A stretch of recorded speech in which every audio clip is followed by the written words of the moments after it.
तो स्वागत है दोस्तों आप लोगों का द राइजिंग सन बाय हिंदूज मिल्की में। एंशिएंट हिस्ट्री के तहत हम लोग अध्ययन कर रहे हैं और एंशिएंट हिस्ट्री में हम लोग ऋग्वैदिक काल की सामाजिक स्थिति के बारे में हम लोगों का अध्ययन चल रहा है। उसी सामाजिक स्थिति के अध्ययन के तहत हम लोगों ने समाज की जो प्रकृति है, नेचर है, उसके बारे में अध्ययन किया। वर्ण व्यवस्था, दास प्रथा, महिलाओं की क्या स्थिति थी ऋग्वैदिक काल में, उस पर हम लोगों ने अध्ययन कर लिया है। आज हम लोग बात करेंगे सामाजिक व्यवस्था के तहत ऋग्वैदिक सामाजिक व्यवस्था।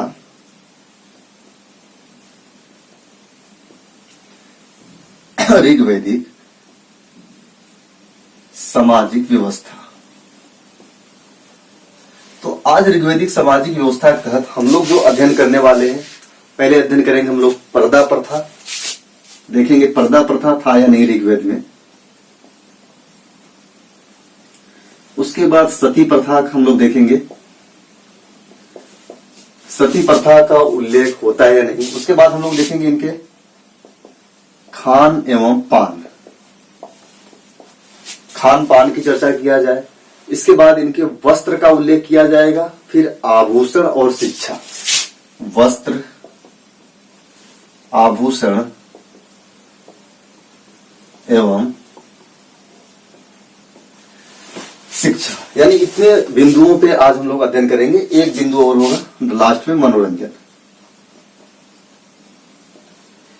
इतने बिंदुओं पे अगर हम लोग अध्ययन कर लेंगे, पिछले वीडियो आप लोग देख लीजिएगा सामाजिक व्यवस्था के तहत, जहां पे समाज, वर्ण व्यवस्था, दास प्रथा, स्त्रियां का विवाह और उनके अधिकारों के बारे में चर्चा किया गया था। काफी इंपॉर्टेंट है ये टॉपिक। सामाजिक स्थिति ऋग्वैदिक काल की इसलिए भी इंपॉर्टेंट हो जाता है कि जब आप निबंध लिखते हैं, जहां पे महिला सशक्तिकरण को लेकर के अगर निबंध आता है या महिलाओं की स्थिति के बारे में कुछ भी निबंध आएगा, कहीं भी निबंध आएगा, तो हमें ऋग्वैदिक काल की महिलाओं की स्थिति के बारे में भी चर्चा कराना होगा वहां। तो एक एक बिंदुओं पे हम लोग देखते जाते हैं। सबसे पहले हम लोग देख लेते हैं ऋग्वैदिक काल में पर्दा प्रथा था या नहीं था। तो ऋग्वैदिक काल में पर्दा प्रथा का उल्लेख नहीं मिलता है। तो यहाँ पे हम लोग लिखेंगे पर्दा प्रथा का उल्लेख नहीं मिलता है। पर्दा प्रथा का उल्लेख, पर्दा प्रथा का उल्लेख नहीं मिलता। ठीक वैसे ही सती प्रथा का उल्लेख भी नहीं मिलता। अगर आप लोग हमारा वीडियो देखे होंगे, सती प्रथा का उल्लेख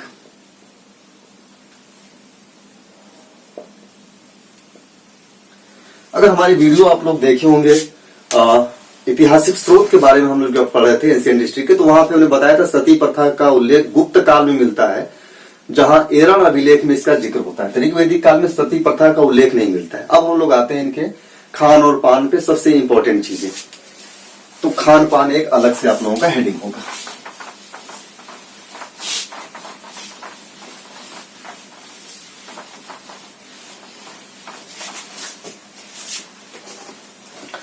खान एवं पान।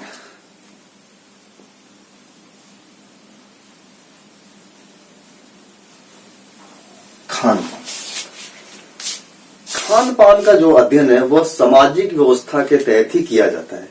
खान पान से यहाँ सीधा सा मतलब है कि वो क्या खाते थे और क्या पीते थे। पीने का मतलब आप लोग भी अच्छे तरीके से जानते हैं कि पानी पीने की यहाँ पे बात नहीं हो रही। जैसे अभी भी वर्तमान में हम लोग ड्रिंक करने का नाम लेते हैं कि वो ड्रिंक करता है, तो इसका मतलब ये नहीं होता है कि वो पानी पीता है। पानी तो सभी लोग पीते हैं। जब ड्रिंक करने की बात होती है तो वहां शराब से बात लिया जाता है कि वो शराब पीता है। ठीक वैसे ही यहाँ पे जब खान पान की बात होती है तो इसका मतलब ये नहीं कि वो क्या पीते थे, का मतलब पानी नहीं पीते थे। वहां पे इनका होगा कि इनकी स्पेशल कुछ ऐसी चीज थे जिसे वो पीते थे। जैसे कि अभी स्पेशल की बात की जाए तो ड्रिंक यानी शराब यहाँ लोग पीते हैं। तो खान पान में क्योंकि ऋग्वैदिक काल जनजाति समाज था, कबायली समाज था, अभी अस्थायित्व का इनके पास अभाव था, इसलिए खाने पीने के लिए अलग अलग अनाजों का उल्लेख ऋग्वेद में नहीं मिलता है, बल्कि सम्मिलित रूप से कई अनाजों के लिए दो शब्द इस्तेमाल होते हैं, यव और धान्य जैसे अनाज। यहाँ पे दो चीजें उल्लेख होता है, यव एवं धान्य। जैसे कि हमने बताया था समाज में कि यहाँ पे भाई, भतीजा, चचेरा भाई, सबके लिए एक ही शब्द इस्तेमाल किया गया था, नृत्य। वैसे ही कई अनाजों को सम्मिलित रूप से, सामूहिक रूप से यव और धान्य शब्द का प्रयोग किया जाता था। यानी कई अनाजों के लिए दो ही शब्द इस्तेमाल होते थे, यव और धान्य, यहाँ पे ऋग्वेद में। तो खाने पीने की बात करें तो सबसे पहले हम जानते हैं कि ये शाकाहारी थे या मांसाहारी थे। तो यहां पर हम लोग लिखेंगे कि ऋग्वैदिक काल यानी ऋग्वैदिक जो आर्य थे ऋग्वैदिक आर्य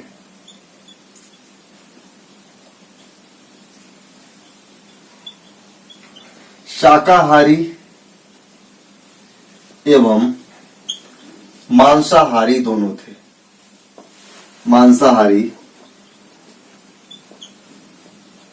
दोनों थे। इस चीज को अच्छे तरीके से समझ लीजिए।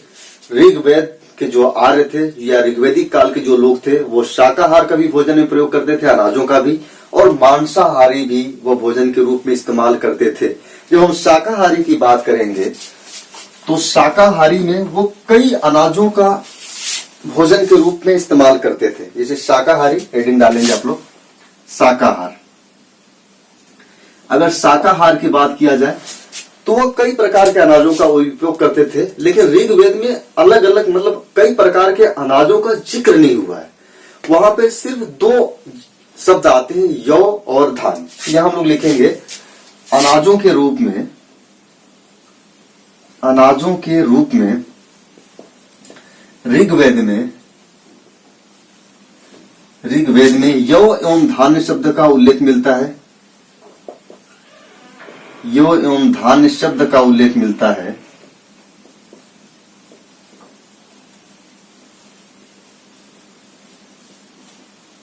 यौ एवं धान्य दो शब्दों का उल्लेख मिलता है, और ऐसा माना जाता है कि ये कई अनाजों के लिए इस नाम का वह प्रयोग करते थे। यानी कि यहां हम लोग लिखेंगे ऐसा माना जाता है कि ये शब्द कई अनाजों के लिए सामूहिक रूप से प्रयोग किए जाते थे। ये शब्द कई अनाजों के लिए सामूहिक रूप से प्रयोग किए जाते थे। सामूहिक रूप से प्रयोग किए जाते थे। यहां तक आप लोग क्लियर हो गया।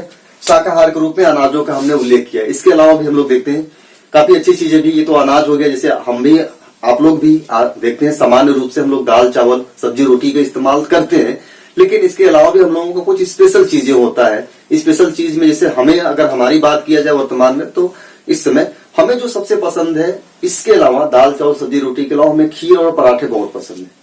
जो शाकाहार के रूप में खीर पराठा हमारा सबसे फेवरेट है, या खीर पूरी हमारा बहुत ही फेवरेट है। अक्सर जब भी घर जाते हैं तो मम्मी हमारे लिए पता है कि खीर पराठा बहुत पसंद करता है, तो हमारे लिए जरूर बनता है खीर और पराठा। वैसे ही ऋग्वैदिक काल में खीर बनाए जाते थे, ये ध्यान रखिए। यानी हमारी जो पसंद है इस काल से चली आ रही।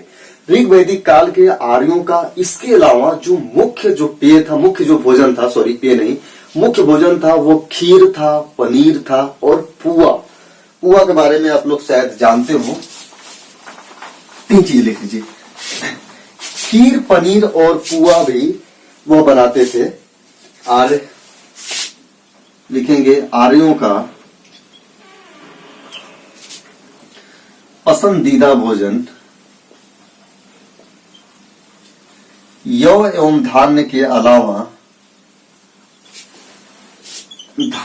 अलावा खीर, पनीर एवं पुआ। खीर, पनीर एवं पुआ होता था। अब पुआ क्या होता है, आप लोग घर में जो भी होगा, सबसे दादी होंगी या जो भी सबसे ओल्ड एज होगा, सबसे सीनियर होगा, उससे आप लोग पूछिएगा पुआ क्या होता है। यहाँ पर उल्लेख मिलता है कि पुआ को मीठा होता है, ये मीठा होता है बनने में, जब बनता है तो यानी मीठा बना। तो पुआ को मीठा बनाने के लिए शहद का प्रयोग करते थे। किस चीज का प्रयोग करते थे? शहद का प्रयोग। यानी कि ये भोजन को मीठा बनाने के लिए, भोजन को मीठा बनाने के लिए शहद का प्रयोग करते थे। शहद का प्रयोग, ध्यान रखिए। इसके अलावा इन्हें नमक के बारे में कोई जानकारी प्राप्त नहीं थी, तो नमक का प्रयोग करना ये नहीं जानते थे। नमक की कोई जानकारी इन्हें नहीं थी। किसे? आर्यों की बात हो रही है, कोई जानकारी ऋग्वैदिक आर्यों को नहीं थी, ऋग्वैदिक आर्यों को नहीं थी। इसके अलावा मछली की जानकारी भी इन्हें नहीं थी। इन दो चीजें आता है कि नमक और मछली के बारे में आर्य नहीं जानते थे। इनका जो भोजन होता था बिना नमक का होता था। ये नमक नहीं प्रयोग करते थे और मछली प्रयोग नहीं करते थे। खीर, पनीर और पुआ इनका फेवरेट होता था। इसके अलावा यव एवं धान्य जैसे यानी सामूहिक रूप से कई अनाज ये प्रयोग करते थे। अब हम लोग बात करते हैं मांसाहार। तो मांसाहार के रूप में यह कई प्रकार के जानवरों के मांस का प्रयोग करते थे। तो मांसाहार में हम लोग लिखेंगे मांसाहार के रूप में ये भेड़, बकरी वगैरह का, मांसाहार के रूप में ये भेड़, बकरी एवं गाय के मांस का प्रयोग करते थे। देखिए यहां पे गाय को लेकर के जो विवादित स्थिति है, लेकिन ये चीज ध्यान रखिए ये निर्विवाद है। ऋग्वैदिक काल में ये गाय का मांस का प्रयोग करते थे, खाते थे। ऐसी कई किताबों में जिक्र मिलता है। आर.एस. शर्मा, रामचंद्र शर्मा, जितने भी बड़े बड़े इतिहासकार हैं, सभी लोगों की इस बात पे सहमति है कि ऋग्वैदिक काल के जो आर्य थे वो गाय के मांस का प्रयोग करते थे। हालांकि मांसाहारी थे, बिल्कुल स्पष्ट है। जैसे भेड़, बकरी वगैरह का मांस खाते थे, गाय को मांस को लेकर के था। तो यहाँ पे इतिहासकारों में यह सहमति बनती है कि ऋग्वैदिक काल में तो ये गाय के मांस का यूज करते थे, लेकिन उत्तर वैदिक काल में इन्होंने गाय के मांस के खाना पूरी तरीके से बंद कर दिया था। गाय उत्तर वैदिक काल में जाकर के इनकी महत्वपूर्ण संपत्ति के रूप में स्थापित हो जाती है। ठीक है, इस वजह से यहाँ पे कभी हो सकता है बाई द वे ऐसा प्रश्न पूछ दे, तो यहाँ ध्यान रखिएगा ऋग्वैदिक काल में ऐसा होता था। आप लोग इसे देखेंगे, आर.एस. शर्मा, रामशरण शर्मा या बहुत सारे इतिहासकार हैं जिन्होंने इस बात पे सहमति जता दी है कि ऋग्वैदिक काल में तो ये खाते थे, लेकिन उत्तर वैदिक काल में ये जो है कि नहीं खाते थे, बंद कर दिए थे। तो हम लोग देखेंगे ये मांसाहार के रूप में कई प्रकार के पशुओं के मांस ये खाते थे। विभिन्न प्रकार के जो पशु होते थे उनके मांसों का प्रयोग करते थे, जिसमें भेड़, बकरी एवं गाय शामिल था। Is that clear? अब हम लोग आते हैं इनके पान पर, पीने के ऊपर। आखिर ये पीते क्या थे? तो आर्यों के जो खान पान की अगर पान की बात की जाए तो यहाँ पे दो चीजों का उल्लेख होता है, सोम और सुरा का उल्लेख होता है। सोम और सुरा पान के रूप में, पॉइंट डालेंगे, पान के रूप में ऋग्वैदिक आर्य, ऋग्वैदिक आर्य सोम और सुरा का प्रयोग करते थे। सोम और सुरा का प्रयोग करते थे, परंतु सुरा पान को अच्छा नहीं माना जाता था। सुरा पान को अच्छा नहीं माना जाता था, जबकि सोमरस इनका प्रिय पान था। अब इसे अच्छे तरीके से समझिए। यहां बात किया जा रहा है, यहां पे सोमरस का उल्लेख किया गया है और सुरा का उल्लेख किया गया है। अगर इसी एग्जाम्पल से हम समझे, जैसे अगर वर्तमान में हम बात करें तो यहाँ पे पान को लेकर के नहीं, ड्रिंक को लेकर के हम लोगों के पास दो ब्रांड होता है। एक होता है देसी पौवा और दूसरा होता है अंग्रेजी, इंग्लिश, है ना।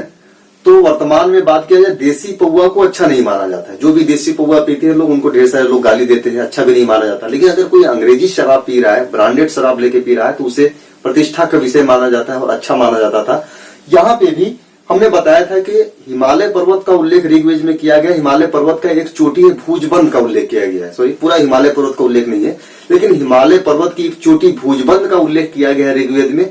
और इसी भुजबंध में सोम वनस्पति उगती थी और सोम वनस्पति से ही ये सोम पान निकलता था या सोमरस निकलता था।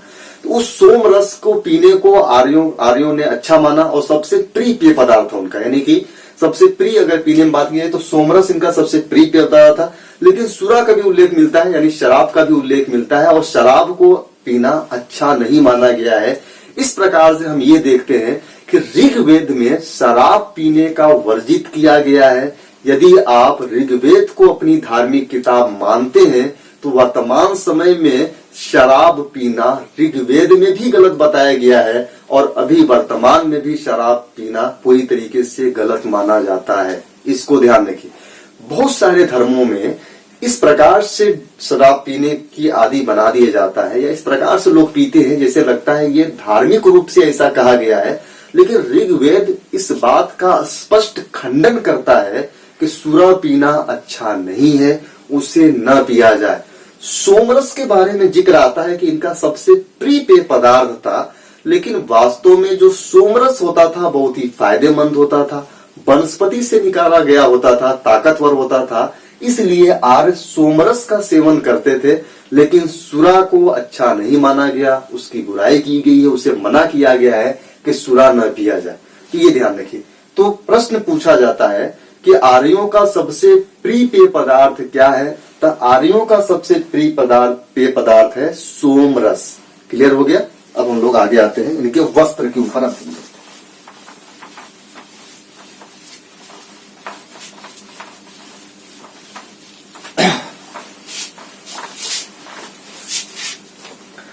अब हम लोग देखते हैं वस्त्र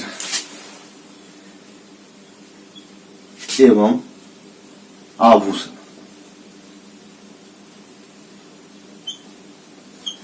वस्त्र एवं आभूषण यानी इनके पहनावे की अगर बात किया जाए तो आर्य वस्त्र के रूप में सूती वस्त्र का प्रयोग करते थे, ऊनी वस्त्र का प्रयोग करते थे और चमड़े का प्रयोग करते थे।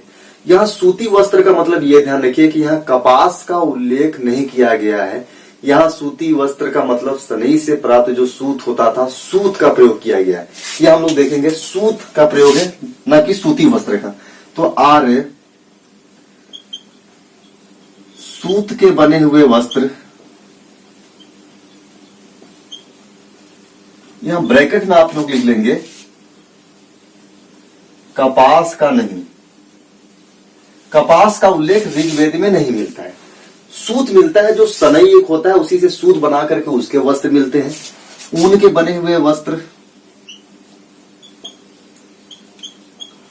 ऊन के बने हुए वस्त्र यानी सूत से बना हुआ वस्त्र आर्य पहनते हैं, ऊन से बना हुआ वस्त्र आर्य पहनते हैं। कि चमड़े से बना हुआ वस्त्र,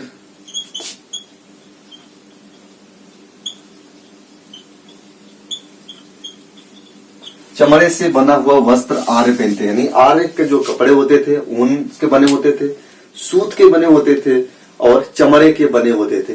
वस्त्र 3 प्रकार का होता था, जिसे बोला जाता था अधिवास, नीवी और जो है कि वास। ये 3 प्रकार के वस्त्र होते थे। तीनों प्रकार के वस्त्रों के बारे में हम लोग जान लेते हैं कि ये कहां कहां पहने जाते थे। वस्त्रों के प्रकार,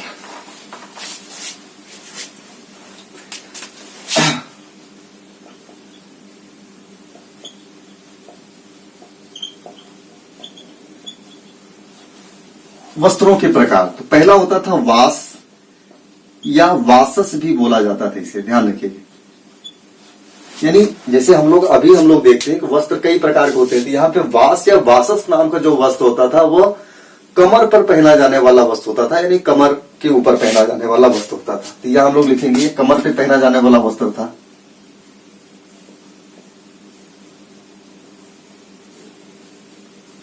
कमर पर पहना जाने वाला वस्त्र था। उसके अलावा जो दूसरा वस्त्र होता है अधिवास, और अधिवास अंतरंग वस्त्र होता था। इसके बाद होता था नीवी जो होता था अंतरंग वस्त्र होता था। अधिवास होता था कमर के ऊपर पहना जाने वाला वस्त्र होता था। ये हम लोग लिखेंगे अधिवास। अधिवास क्या होता था? यह कमर के ऊपर पहना जाने वाला वस्त्र होता था। कमर के ऊपर मतलब इस पोर्शन से ऊपर, शरीर के ऊपर पहना जाने वाला वस्त्र को बोला जाता था अधिवास। और नीवी जो होता था ये अंतरंग वस्त्र होता था। नीवी को अंतरंग वस्त्र माना जाता था, जो अंदर पहना जाता था। अंतरंग वस्त्र। नीवी क्या होता था? अंतरंग वस्त्र। अधिवास होता था कमर के ऊपर, और वास होता या वासस होता था कमर पर पहना जाने वाला वस्त्र होता था। तो वस्त्र इस प्रकार के इनके चमड़े के बने होते थे, सूत के। वास, अधिवास और नीवी ये 3 प्रकार के वस्त्र होते थे। अब हम लोग देख लेते हैं इनके आभूषण, कौन कौन से आभूषण का इस्तेमाल करते थे। अगर आभूषणों की बात किया जाए तो इनके पास, क्योंकि ग्रामीण सभ्यता थी तो बहुत ज्यादा आभूषणों का उल्लेख नहीं मिलता है, लेकिन माना जाता है इनका एक आभूषण बहुत ही फेमस था, निष्क, जो सोने का बना होता था। इसके अलावा अंगूठी, कंठहार और भुजबंद का उल्लेख मिलता है। इसे आप लोग लिख लीजिए, आभूषण। आभूषण में सबसे इनका जो महत्वपूर्ण आभूषण होता था, निष्क होता था। यह सोने का बना होता था, सोने का बना होता था और गले में पहना जाता था।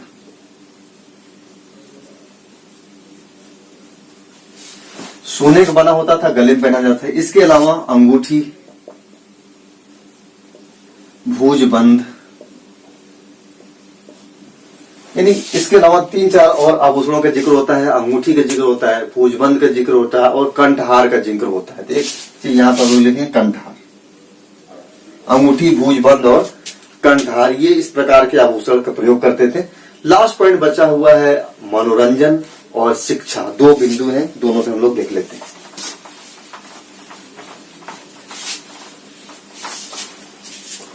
मनोरंजन एवं शिक्षा।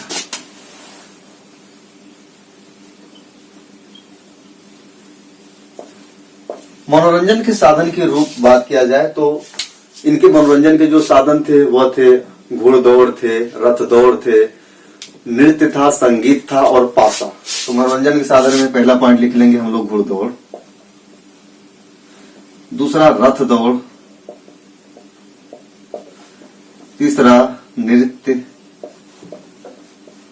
चौथा पासा खेलना। इस प्रकार से इनके कई मनोरंजन के साधन थे। घुड़दौड़, रथ दौड़, नृत्य और पासा खेलना इनके मनोरंजन का साधन था। शिक्षा की बात किया जाए तो शिक्षा बालक और बालिका सभी लोगों को प्राप्त था। शिक्षा बिल्कुल निःशुल्क दिया जाता था और गुरुकुल परंपरा के तहत दिया जाता था।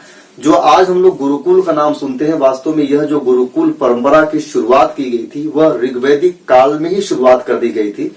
गुरुकुल का मतलब होता है कि गुरु जहां पे रहते हैं उसी के आसपास जो शिक्षा प्राप्त करने वाले लोग हैं रहेंगे, गुरु के संरक्षण में रहते हैं और शिक्षा गुरु के द्वारा निःशुल्क दिया जाता है। तो ये रहा हम लोगों का ऋग्वैदिक समाज। नेक्स्ट वीडियो में हम लोग ऋग्वेद के आर्थिक स्थिति के बारे में जानेंगे। फिर लास्ट जो वीडियो होगा, आखिरी वीडियो, यानी ऋग्वेद के धार्मिक स्थिति के बारे में जानेंगे। ये ध्यान रखिए कि हर बिंदु से प्रश्न पूछे जाते हैं। जितना भी चीजें हम लोग पढ़ रहे हैं, हर बिंदु से प्रश्न पूछा गया है, पूछा जाएगा। बहुत ज्यादा तथ्यात्मक नहीं, यहाँ पे बहुत ज्यादा आपको रटने की जरूरत नहीं है। एक बार आप लोग सिर्फ वीडियो देख लीजिए और नोट्स बना लीजिए, साथ में सारे बिंदु आपके मिल जाएंगे, सारे प्रश्न आपके मिल जाएंगे। तो वीडियो आप लोगों को कैसा लगा ये जरूर बताइएगा। अपने जो सुझाव हैं वो भी आप लोग दीजिए, कमेंट जरूर करिएगा। फिर हम लोग मिलते हैं नेक्स्ट वीडियो में। Thank you.